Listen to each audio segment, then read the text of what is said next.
والساعة بقرب الحبيب في الحلقة الماضية.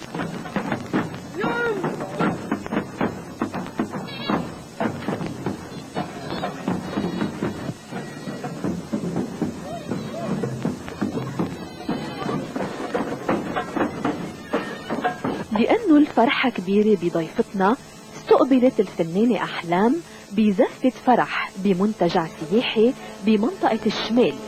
وعلى عكس قواعد برنامج ساعة بقرب الحبيب، هالمرة الفائز عمر هو اللي استضاف أحلام، وقضى برفقتها ورفقة زوجها سهرة الأحلام اللي غنت خلال الضيفة عدد من أغانيها المعروفة وأغاني من ألبومها الجديد.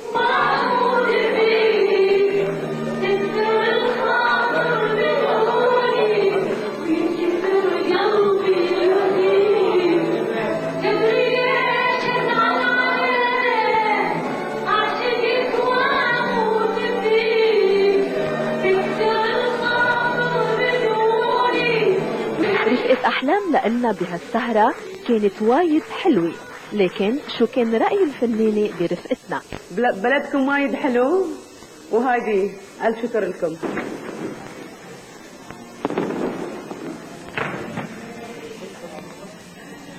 وداع السهرانين لأحلام كان بتقديم الهدايا لإلها والتقاط الصور التذكارية معها، لعله هالمشهد بيتكرر بزيارة تانية وقريبة لأحلام للبنان.